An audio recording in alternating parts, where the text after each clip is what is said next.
Monsieur David Chiluma Mutombo, bonjour. Bonjour. Vous êtes le directeur général de la Régie des eaux, ici à la conférence Risque Pays pour parler du climat des affaires. Alors, versus Régie des eaux, comment jugez-vous? D'abord, c'est très encourageant. C'est très encourageant parce que nous avons eu la notation triple B. C'est la première fois dans l'histoire de la République démocratique du Congo qu'une entreprise du portefeuille de l'État ait été notée par une agence de notation. Donc, c'est un plaisir énorme pour nous. Et comme vous avez vu, les perspectives à court terme sur le plan de trésorerie, c'est le A3. Ça veut dire que malgré les facteurs de risque, il y a quand même beaucoup de choses positives que nous faisons à la Régie des eaux. Ce qui est intéressant pour nous, c'est que nous voulons revenir l'année prochaine, démontrer que nous avons amélioré la notation, et à court terme et à long terme. Alors, c'est en principe comme ça que les choses devaient se faire. Maintenant, nous avons un travail de gestion à faire pour améliorer les performances et venir démontrer comment nous avons amélioré les performances. Les performances, non seulement sur le plan mitigation des risques, performances non seulement sur le plan gestion financière, mais les performances aussi en termes de qualité de service, régularité de service, la qualité de la boisson que nous mettons sur le réseau, le rendement à réseau, et bien d'autres facteurs qui, quand combinés ensemble, nous donnent des bons résultats financiers. Donc, c'est très encourageant. Le défi est dans notre camp pour faire mieux l'année prochaine. Rendez-vous donc au mois de juin, au mois de juillet, l'année prochaine, pour la version 2024. Donc, c'est possible de faire mieux. Comment avez-vous fait mieux? Nous allons faire mieux d'abord en communiquant la vision que nous avons. Notre vision, c'est d'aller de 150 millions de dollars de revenus à la Régie des eaux à 500 millions de dollars de revenus d'ici 5 à 7 ans. Et les gens me demandent, mais comment vous allez réaliser des performances aussi élevées? Mais je leur dis que c'est ça la vision. Et tout ce qui nous reste, c'est nous rassurer que nous avons une stratégie en place et nous avons communiqué cette stratégie et nous l'avons mise en pratique pour que ces résultats que nous voulons d'ici 5 à 7 ans puissent arriver. La stratégie est trop claire pour nous. Elle va comprendre des investissements, elle va comprendre une révision des tarifs, elle va comprendre l'amélioration du rendement réseau, elle va comprendre, n'est-ce pas, le paiement par les instances officielles, par l'installation des compteurs prépayés, elle va comprendre l'excellence dans les opérations, l'excellence dans l'exécution des projets, et tout commence par la transformation culturelle dont je parle ici chaque jour, la transformation digitale que j'évoque chaque jour, et bien tout autre aspect de la stratégie qui a été développé et qui est maintenant au niveau de la communication et de la mise en pratique. Dans ce cycle de performance, aujourd'hui, moins de 30% des Congolais ont accès à l'eau. Dans les résultats ou les objectifs que vous êtes assignés à ce terme 5-10 ans, on en sera à combien? Et puis, en termes de doing business, on parle beaucoup d'investissement, mais on parle surtout de retour à l'investissement. Vous avez un volume de créances qui est très élevé. Comment pensez-vous qu'il soit possible de le diminuer, sachant que parmi ces créances, la plus grosse part est au gouvernement et à l'État? Le pourcentage des gens qui ont de l'eau, il s'améliore. Je viens de Mbujimayi. Le projet Prise en Mbujimayi, c'est un projet modèle qui montre comment on peut, n'est-ce pas, mettre en pratique, exécuter des projets d'adduction et de fourniture d'eau potable, non seulement dans les grandes villes, mais aussi à l'intérieur du pays. C'est pas seulement Mbujimayi, mais c'est Mbujimayi, c'est Kabinda, c'est Ngandajika, c'est Mweneditu, c'est Chikapa, c'est Lodja, et tout un tas d'autres places. Donc, un projet qui a porté des fruits que nous pouvons faire ailleurs, que nous pouvons aussi financer en interne, en tant que pays, mais pourquoi pas en tant que Régie des eaux, sans que nous ayons certainement recours à la BAD. Les jours meilleurs donc sont à venir. Donc le taux de desserte va continuer à s'améliorer. En plus, il n'y a pas que la Régie des eaux. La loi sur le secteur de l'eau a été, n'est-ce pas, votée depuis 2015. Le secteur est ouvert. Les privés aujourd'hui font la concurrence à la Régie des eaux. Si nous comptons ce que nous faisons et nous disons que le pourcentage est limité seulement à 30%, ça serait totalement exclure les efforts du secteur privé. Donc, le secteur privé, bien que minime, commence, n'est-ce pas, à s'intéresser au service de l'eau. Quand cela ne tienne, nous, à la Régie des eaux, notre devise, c'est, n'est-ce pas, maintenance, croissance, développement. La croissance et le développement viennent avec de nouveaux investissements. Nous nous sommes donnés comme objectif, dans chaque province, d'aller établir des services d'eau dans 2 ou 3 entités, là où la régie des eaux n'existe pas aujourd'hui. Et nous allons le faire dans chaque province, chaque année au minimum. C'est-à-dire, nous pouvons faire plus, mais au minimum, on en fera 2. Donc, nos directeurs provinciaux le savent. Ça fait partie des indicateurs de performance pour nos directeurs provinciaux. Nous voulons pousser sur cet aspect-là de la croissance pour que le nombre de gens qui ont accès à l'eau puisse augmenter. Évidemment, vous parlez des investissements et des moyens qu'il faut. Sûrement, ces investissements, on peut les chercher en interne, on peut aussi les chercher en externe. Nous avons aujourd'hui conçu des nouveaux modèles d'investissement. L'investissement, c'est pas seulement le gouvernement qui vient subventionner le secteur de l'eau.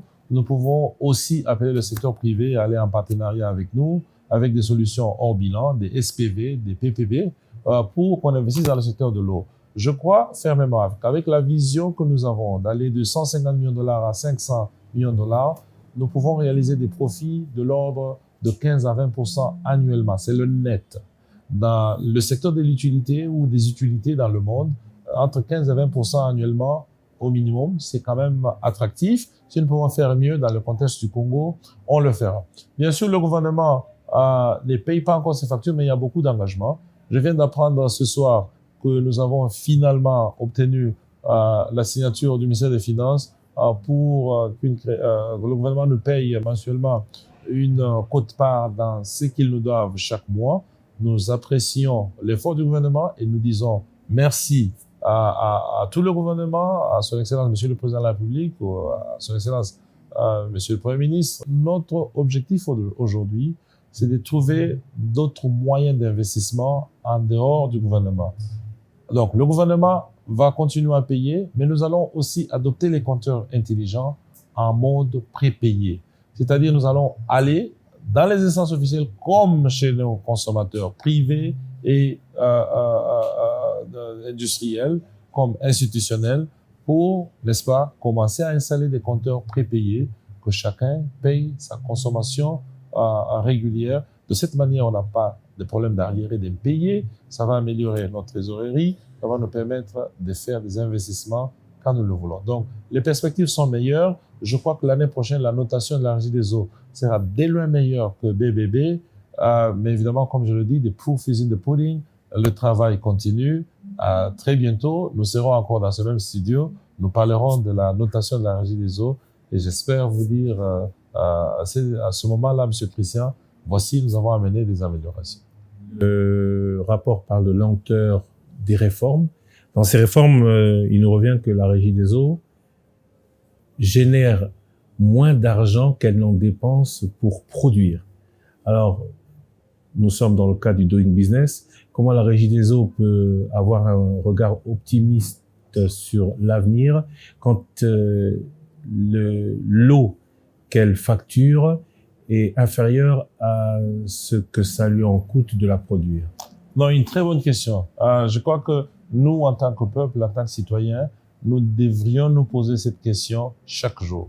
Parce que pour recevoir de l'eau au robinet chez soi à la maison, ce n'est pas aussi gratuit qu'on le pense. Si l'eau était gratuite, comme on a le fleuve Congo à Kinshasa, on irait dans le fleuve, on puiserait chacun avec son seau, ça ne poserait aucun problème. On irait dans le Lubumbashi au Kassai oriental, on puiserait, ça ne poserait aucun problème. On irait dans le Lualaba, on puiserait, ça ne poserait aucun problème. On irait dans Ubangi, on puiserait, ça ne poserait aucun problème. Mais ce n'est pas le cas parce que nous avons besoin des équipements, nous avons besoin des outils de production. Aujourd'hui, nous vendons de l'eau à 600 francs congolais les 10 premiers mètres cubes. 600 francs congolais, c'est 20 centimes de dollars.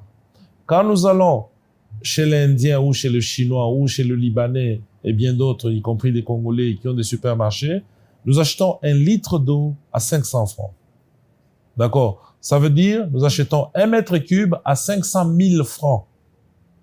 Nous, la régie des eaux, nous vendons 1 mètre cube à 600 francs. Faites le ratio entre 600 francs et 500 000 francs. Donc, il y a une différence extraordinaire. Tout ce que nous demandons, c'est quoi? Qu'on couvre les coûts d'exploitation. Nous, en interne, nous fournissons un effort extraordinaire pour réduire les coûts d'exploitation au minimum possible. C'est ça le travail de gestion que nous faisons chaque jour. Et quand nous avons atteint ces coûts d'exploitation optimisés, qu'on couvre les coûts d'exploitation et que nous donne la marge de bénéfice régulée, parce que nous avons l'autorité de régulation de l'industrie qui peut fixer cette marge de bénéfice. Donc, ce n'est pas de la magie, ce n'est pas quelque chose d'extraordinaire que nous demandons, c'est juste de la bonne gestion, c'est de la bonne pratique. C'est comme ça que ça se gère, c'est comme ça que ça devrait normalement se passer. Donc, oui, c'est vrai, nous avons des difficultés parce que nous vendons moins cher que nous le produisons. Ça creuse notre trésorerie au jour le jour et c'est de la magie que nous puissions exister et pomper de l'eau chaque jour. Et pour ça, je voudrais saluer les efforts des hommes et des femmes de la Régie des eaux qui se battent chaque jour, partout, sur l'ensemble du pays, pour se rassurer, vous avez de l'eau chez vous à la maison, vous qui êtes un abonné. Donc, nous allons continuer ces efforts-là. Mais je voudrais dire aussi à nos clients, ils sont la raison fondamentale pour laquelle nous sommes là. Sans eux, nous n'avons pas de raison d'être. Nos clients sont la raison de notre existence. Nous sommes là pour les servir, nous sommes là pour leur donner la meilleure eau possible, nous sommes là pour résoudre les difficultés qu'ils ont. Tout ce que nous demandons aujourd'hui, d'abord, la première chose, allez sur le site web de la Régie des eaux, payez votre facture en ligne. Vous pouvez payer votre facture selon la méthode de votre choix. M-Pesa, Airtel Money et bientôt Orange Money. Payez. M-Pesa, ça existe, vous payez. Airtel, ça existe, vous payez. Vous les payez par carte de crédit, faites-le. Vous les payez par Rawbank, Helico Cash, faites-le, ça existe. PPL Mobile, faites-le, ça existe. Je ne sais pas, Equity Bank et bien d'autres, EcoBank, etc. Donc, vous n'avez pas besoin d'aller à l'agence pour payer votre facture. L'argent que vous auriez dépensé dans le transport, vous pouvez garder ça pour vous. Et puis, le temps que vous allez perdre avec les embouteillages que nous voyons dans certaines villes, particulièrement à Kinshasa, ne perdez pas ce temps à payer la facture chez vous à la maison. Mais nous voulons vous rassurer que nous allons faire tout ce qui est de notre pouvoir pour vous donner le meilleur service. Et en contrepartie, nous demandons juste un jugement fair value, comme on dit en anglais, un traitement fair value pour ce qui est des prix. Ce sont des discussions que nous avons déjà entamées avec le gouvernement. J'espère que nous arriverons à une conclusion très bientôt. Merci. Monsieur David Chilumba, je rappelle que vous êtes le directeur général de la Régie des eaux. Je vous remercie.